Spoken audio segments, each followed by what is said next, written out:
राधे राधे दोस्तों। आज हम सुनेंगे राजस्थानी ऐतिहासिक कथा लिच्छमा बाईरो मायरो। ये उस समय की बात है जब भारत में मुगल बादशाह का राज था। नागौर में जायल और खियाला दो पड़ोसी रियासत हुआ करती थी, जिनमें दो चौधरी नंबरदार हुआ करते थे। नाम था गोपाल जी और धर्मोजी। गोपाल जी जायल गांव के 62 गोत्र के जाट और धर्मोजी खियाला के बिडियासर जाट। दोनों चौधरी उस समय दिल्ली के बादशाहों के लिए लगान संग्रहण करने का काम करते थे।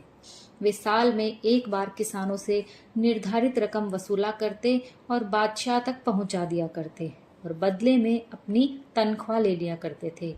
हमेशा की तरह इस बार भी दोनों चौधरियों ने लगान इकट्ठा किया और ऊंटों पर रकम लादकर बादशाह को सौंप देने के लिए दिल्ली रवाना हुए।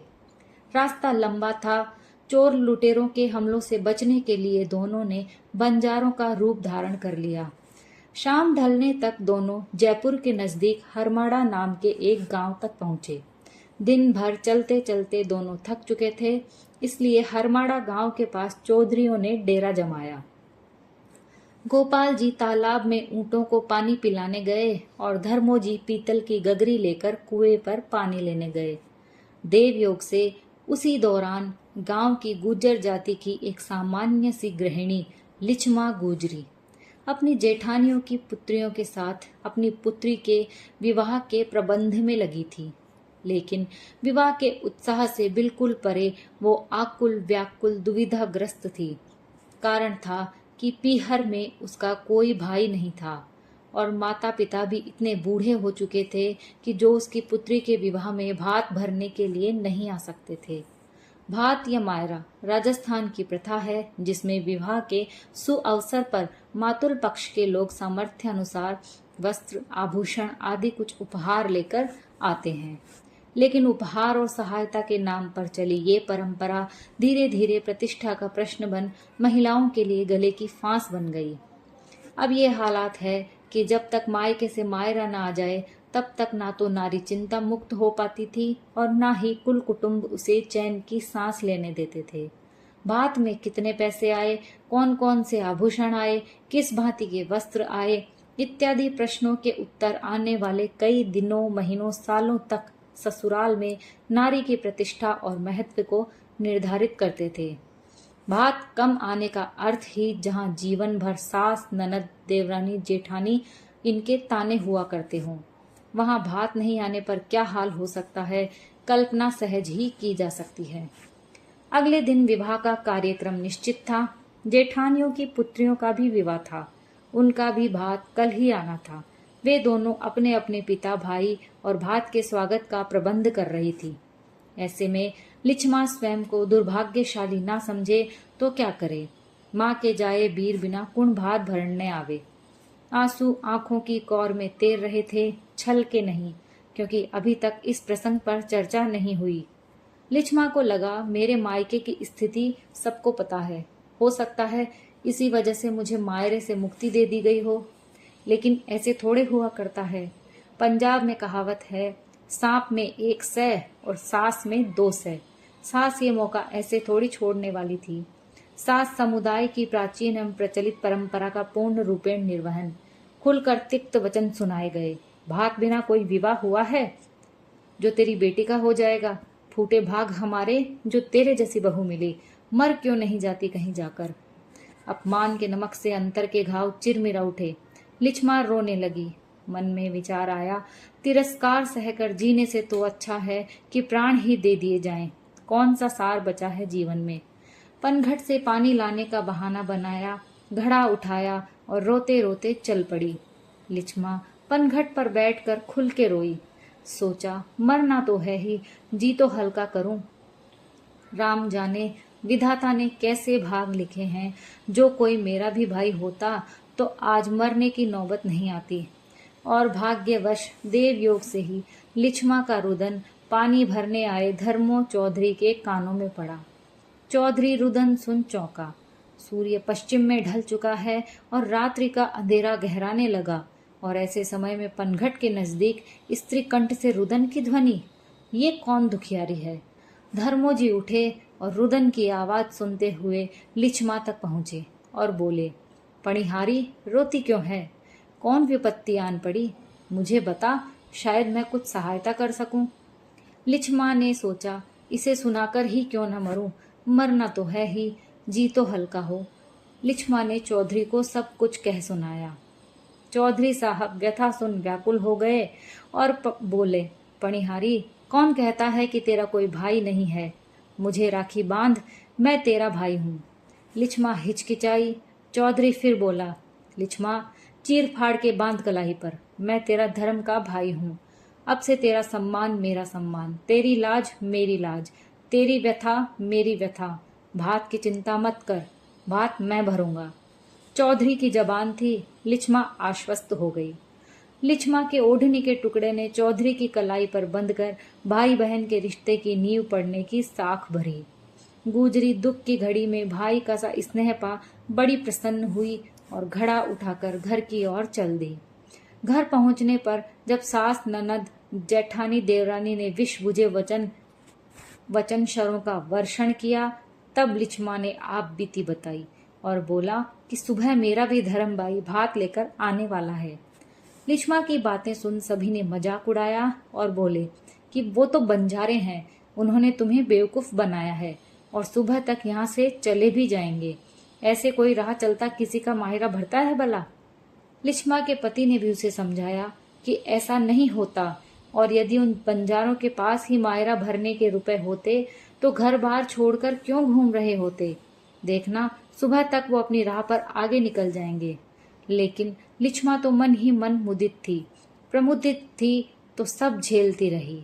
उधर धर्मोजी ने गोपाल जी को सारा वृतांत सुनाया और कहा, वचन दे आया हूँ, सुबह भात भरना है। दूसरा चौधरी जवान की कीमत समझता था।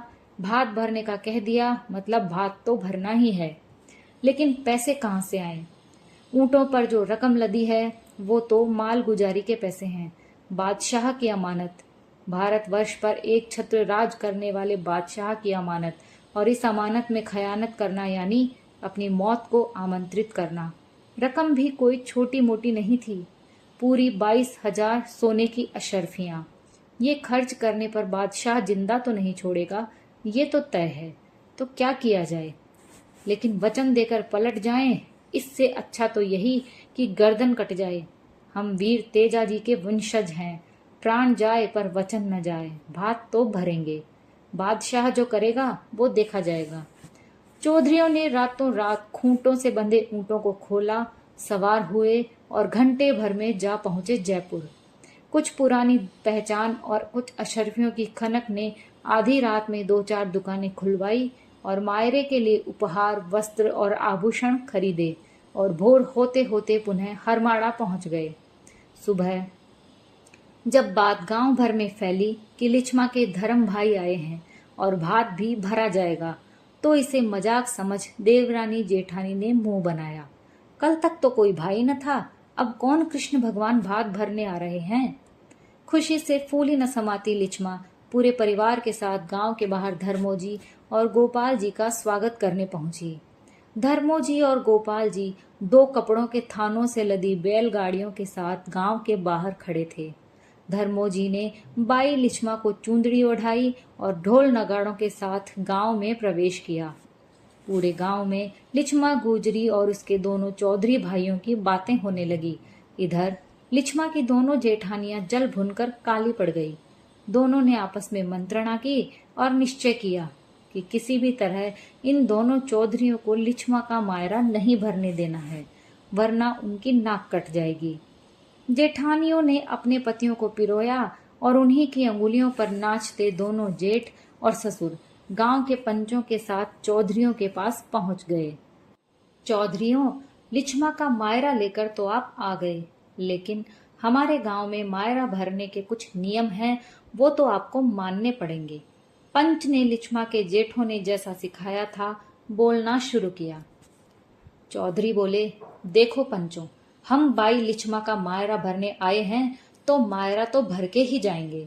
गोपाल जी ने मूछ मरोड़ते हुए कहा, अब आपके यहाँ जो भी नियम हैं बता दीजिए। हमारे यहाँ जो भी मायरा भरने आता है उसको ढोली नाई कमीना को नेग में बेच देना पड़ता है। पंच ने कहा। पंचों, ढोली नाई छोड़ो, आप तो पूरे गांव के ही घर बता दो कि कितने हैं। धर्मोजी ने कहा। पंच समझ गए कि ये तो मायरा भरे बिना नहीं जाने वाले। ये खबर जब वापस देवरानी जेठानी के कानों में पहुंची तो दोनों मिलकर अपने भाइयों के पास गई और बोली कि भले दोनों मायरा मिलके भर देना, परंतु इन चौधरियों से पीछे नहीं रहना है। शाम के समय मायरा भरने लगा। दोनों चौधरियों ने पूरे गांव के घर घर में कपड़े पहनाए। लिछमा गुजरी को 9 रंगी चूंदड़ी ओढ़ाई और उपहारों से घर भर दिया। इधर लिछमा की देवरानी जेठानी के भाइयों ने मिलकर 100 चांदी की मोहरें मायरे में भरी। चौधरियों ने बची हुई 20,000 सोने की अशर्फियां थाली में भर दी। पूरे गांव में चौधरियों की जय जयकार होने लगी। पूरे कुल कुटुंब के बीच लिछमा नौरंगी चुंदड़ी ओढ़े खड़ी थी। भाव विहल, एक सूत्र की शक्ति, एक धागे की ताकत संसार देख रहा था। अज्ञात कुल नाम गांव की नारी, जिसे कल तक देखा न था, उसके हाथों रक्षा सूत्र बंध जाने के बाद उसके सम्मान की रक्षा की खातिर चौधरी बादशाह तक को चुनौती दे बैठे। रक्षा सूत्र से बंधे भाइयों ने बहन के सम्मान की रक्षा की और भात में दोनों ऊंटों सहित सारी माया लुटा हाथ जोड़ चौधरी दिल्ली को निकल पड़े। 2-4 दिन बाद जब दिल्ली पहुंचे, दरबार में हाजिरी लगाई। मालगुजारी जमा करवाने के वक्त बादशाह के सम्मुख हाथ जोड़ खड़े हो गए। पूरा वृत्तांत कह सुनाया। मौत का भय तो था ही नहीं, मरना तो निश्चित मान के गए थे। लेकिन हिम्मत कीमत होए, बिन हिम्मत कीमत नहीं। कर भला तो हो भला। बादशाह घटना सुनकर और चौधरियों की हिम्मत देखकर प्रभावित हो गया। उसने घटना की सत्यता जांचने का हुक्म दिया और सत्यता प्रमाणित होते ही दोनों चौधरियों को पुरस्कृत भी किया।